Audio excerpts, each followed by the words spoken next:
Guys, आज हम लोग फीमोरल ट्रायंगल पढ़ने जा रहे हैं एंड फीमोरल ट्रायंगल का position it's just beside the groin.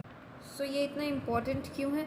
क्योंकि फीमोरल हर्निया यहीं पे आपको मिलेगा, psoas abscess, then palpation of the femoral vessels यानी फीमोरल आर्टरी, वेन, ये सब, एंड देन लिम्फ्स जो होते हैं वो भी इसी में होते हैं। तो लिम्फेडिनोपैथी होता है तो यहीं पे हमें।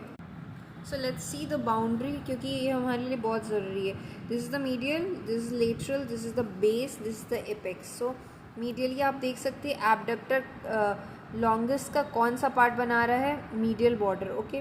एंड देन लेटरली आप देख सकते हैं सार्टोरियस का मीडियल बॉर्डर, ये बना रहे हैं, ये दोनों आपके बाउंड्री बना रहे हैं। बेस इनग्वाइनल लिगामेंट बना रहा है। ना अब हम लोग फ्लोर देखते हैं कि ये किस चीज़ से, किन मसल से बनता है। तो एबडक्टर लॉन्गेस्ट जो है ना वो भी एक फ्लोर में आता है। ये सार्टोरियस नहीं आता है बट एबडक्टर लॉन्गेस्ट आता है। The first muscle is iliacus, second is psoas major का tendon, third is pectineus and fourth is adductor longus muscle. ये हमारा फ्लोर बनाता है।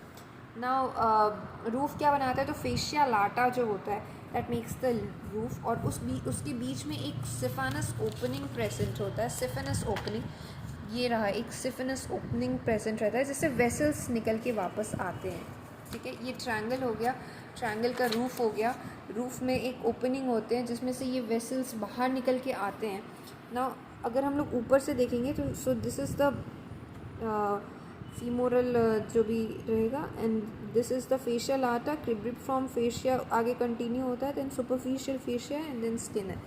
नाउ इसका कंटेंट्स क्या होता है, इसके अंदर क्या होंगे? सो हम लोग ऐसे याद कर सकते हैं, ये ग्रॉइन का साइड है, ठीक है, ये हमारा ग्रॉइन यहाँ पे होगा।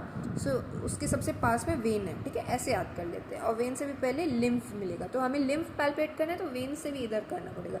देन तो हमारा वेन मिलेगा। वेन को हमेशा आर्टरी पकड़ के ही रखता है, मतलब उसके जस्ट बाद में आर्टरी होता है एंड उसके बाद नर्व है, ठीक है। सो हम लोगों को एक चीज़ देखना है कि वेन जो है ये मीडियली था, देन उसके बाद ये पीछे चला गया आर्टरी के, देन पोस्टीरियरली हो गया। देन हम लोग एक और चीज़ देख सकते हैं कि कौन सा नर्व्स है। So this is a femoral nerve, femoral artery, femoral vein, these are the deep inguinal lymph nodes जिसको क्लॉकेट्स कहते हैं। ये जो फीमोरल नर्व है ये दो में बढ़ जा रहा है और ये इस आर्टरी के बीच में लेटरल सर्कमफ्लेक्स फीमोरल आर्टरी में एंटीरियर एंड पोस्टीरियर में बढ़ जा रहा है। पोस्टीरियर सिफिनस नर्व, एंटीरियर इधर जाता है इसके साथ, and then this is the lateral cutaneous. ये जो फीमोरल नर्व होता है ये एक शीथ में ना। The main important point is ये जो फीमोरल शीथ है ये इसमें सबसे मीडियली होता है लिम्फ नोड जिसको क्लॉकेट कहते हैं। उसके बाद इंटरमीडिएट में होता है वेन और सबसे लेटरल में होता है